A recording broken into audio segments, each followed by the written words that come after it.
booktube. My name is Elizabeth and I read bouquins and books, and I am not editing this video. I am taking the plunge. I'm just filming one take and then it goes on YouTube and that's it. My hobby is to read, it's not to edit videos. With that being said, as you can probably guess from the title of my video, I am on vacation right now. Normally I would travel. When I'm on vacation, I go somewhere because it's fun and because I can. But this year I can't. Well, maybe I could, but given that we are in a year of pandemic still, and because in Canada we are very much at the beginning of a fourth wave, so that probably means that borders will be closed again sometime soon. I don't know when, I don't know how. I'd rather not take any chances. So I will go see my parents in the region of Montreal. I will go see friends in the region of Montreal this weekend, but I'm not doing anything more than that. So what am I going to do that is different from normal weekdays? Well, I'm going to read. I'm going to spend the entire day reading. I saw Heidi's video at My Reading Life yesterday in which she announces her project of trying to read 20 books in 30 days.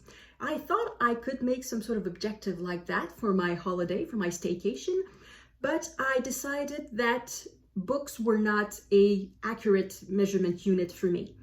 Because in life there are big books and there are small books, and if I was to say I'm going to read 10 books or 15 books, I would necessarily go for the smallest books, and at the moment I'm not necessarily interested in reading the smallest books.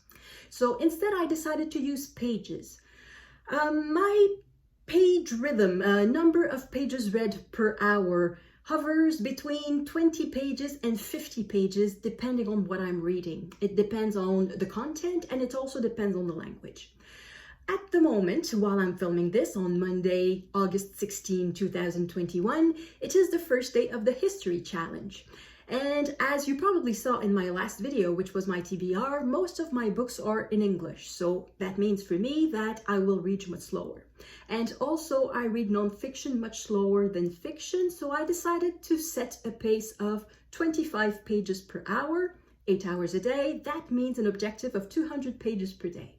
And I think it's accessible, particularly if I mix in some fiction in there, and if I add some books in French, I'll be just fine. It will really just be a really fun holiday for me.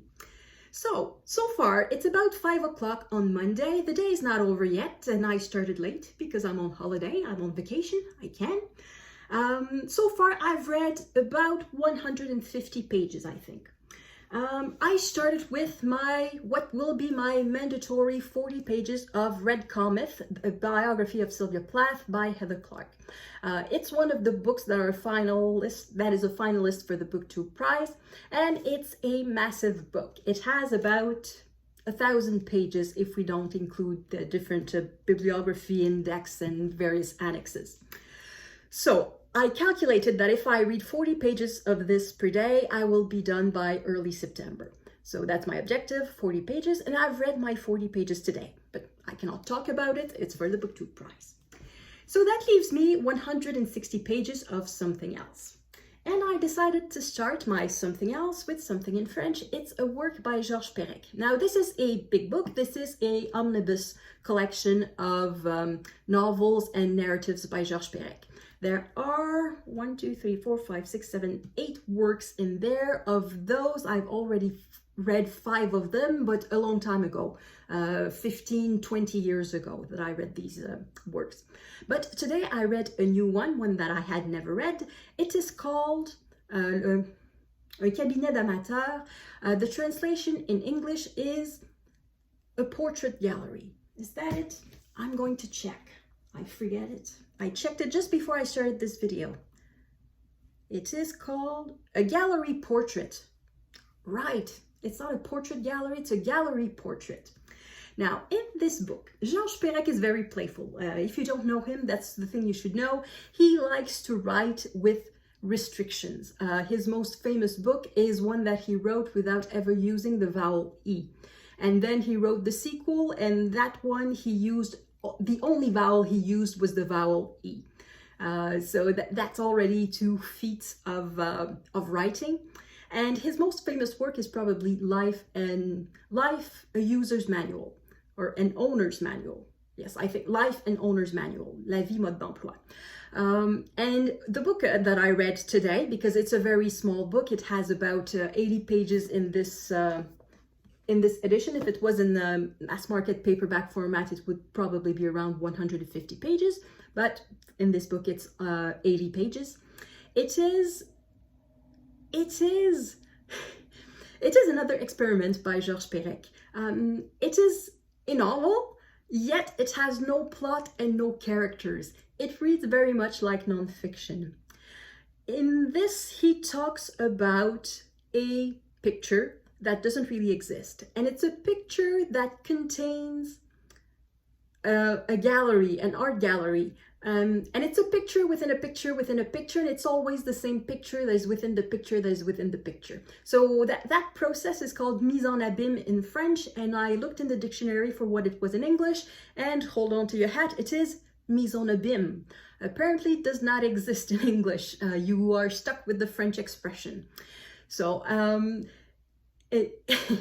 what makes this weird fiction that reads like nonfiction fun is that it is some sort of sequel. It is some sort of clin d'oeil, a little wink towards Life and Owner's Manual.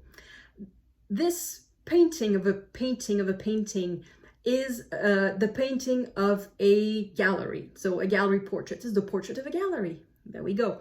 And this gallery has a lot of paintings in them, and he talks about these various paintings. Some of the paintings seem very credible. He talks about real painters like Degas, Cézanne, Vermeer, but some others are by names that are completely invented. And where he took these names and where he took the subject of the painting is in his own book, Life and Owner's Manual. So apparently, every chapter of Life and Owner's Manual is reflected somewhere in that painting full of paintings in a portrait gallery, or a gallery portrait.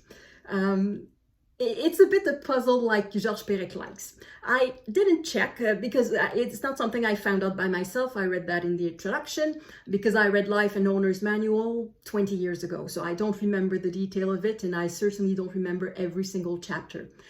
But if I was stuck on a desert island, I think I would wish I had this book with me, because not only would I have something to read, but I'd have some sort of puzzle to solve.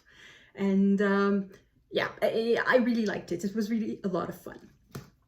And that's 80 pages. And the other thing that I read was for the History Challenge, I read some of Cleopatra by Stacey Schiff.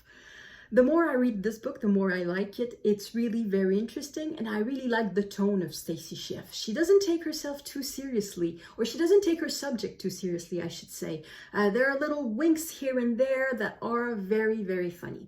I will probably finish it tomorrow, so I will talk about it more tomorrow. And well, I say tomorrow, maybe today. I still have 50 pages to read, and I have 75 pages left. So maybe I'll finish this tonight, or maybe I will start something else. I don't know. I'm on vacation. I can read what I want. So I will, perhaps, maybe if I can manage not to have to edit my videos, do some sort of daily update of my staycation, of my reading staycation, and let you know what I'm doing. And I will also try to force myself to become better at filming and at not editing.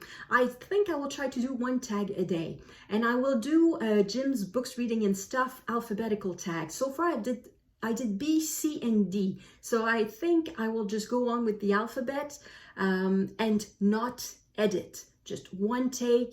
I film. I may cut the end when I press the button and my hand is in the middle. That I may cut, but other than that, it's just me, no editing, and you'll get all the ahs and all the word searching and all the clunky grammatical syntax, whatever, like this sentence. So that's the new me, and perhaps eventually I'll even ditch the makeup, because in real life I don't wear makeup, but for some reason when I film I look like a goat, so I put a bit of makeup on just around the eyes so that I look not dead. But who knows, perhaps eventually I'll be brave enough to ditch the makeup too. So that's what it is. That is my project for this holiday. Thank you everyone for watching. I will see you in the next video. À la prochaine.